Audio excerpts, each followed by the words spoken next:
KA-KUSINA, andito naman po tayo sa kusina ni Zeny nagbabalik. Gusto niyo bang malaman kung paano magluto ng creamy mushroom chicken with cheese? So, just keep on watching until the end. Tuturuan ko kayo kung paano gawin ito. Pero bago yon, kung bago lang kayo sa channel ko, please hit the subscribe button and the notification bell to keep you updated in our latest recipe videos. Sobrang na-appreciate ko po yun. So, wag na po natin patagalin. And these are the ingredients.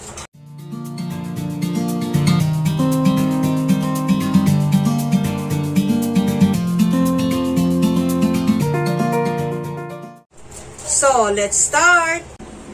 Lagyan po natin ng asin.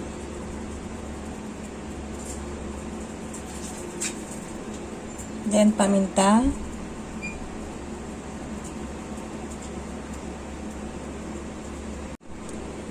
Bilingin po natin. Lalagyan din po natin yung kanyang another side. Then, asin.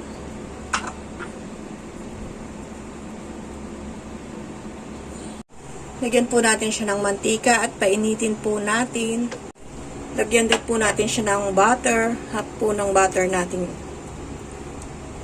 Lagay na po natin ang ating chicken breast. Mga 5 minutes po bawat side niya.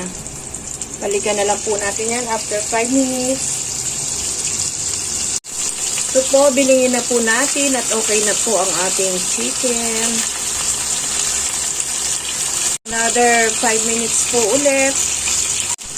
So, ito po, okay na po ito. Lagay po muna natin siya dito sa isang lalagyan. So, ito na po yung ating pin-fried na chicken breast. Set aside lang po muna natin yan. Igdagan po natin ang ating butter, ang ating pan. Igad po tayo ng bawang. Kulayin lang po muna natin ng konti.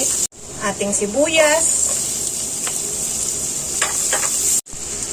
Lagay na po natin ang ating mushroom.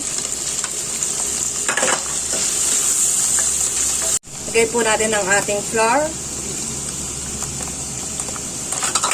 Waluin lang po natin yan.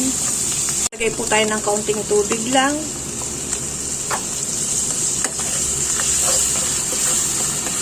Lagay po natin ang ating milk.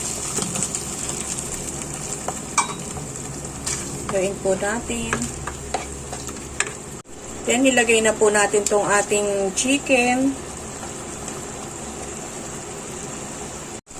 Lagyan po natin siya ng paminta.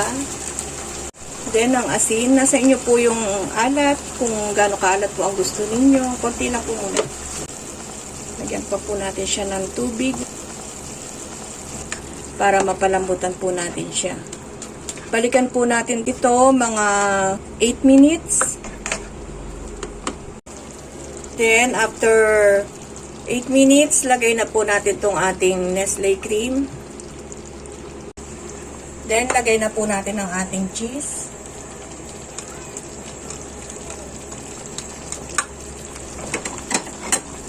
Another mga 3 minutes po, balikan na po natin to. Then po natin siya ng dahon ng sibuyas.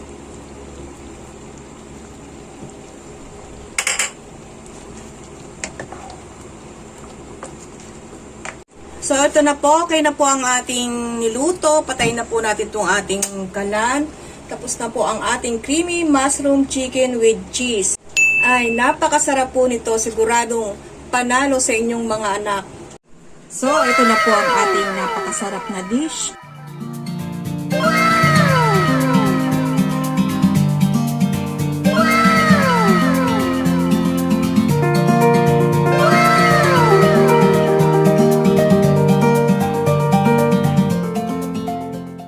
Sana po ay may natutunan po kayo sa ating recipe ngayon kahit kaunti lamang po. If you like this video, just give me a thumbs up and don't forget to subscribe and click the bell button for our latest recipe videos that we will be uploaded like this. Share and comment na rin kayo na mga gusto nyong malaman na recipe mula sa akin. Thank you so much for watching KA-KUSINA. Happy cooking!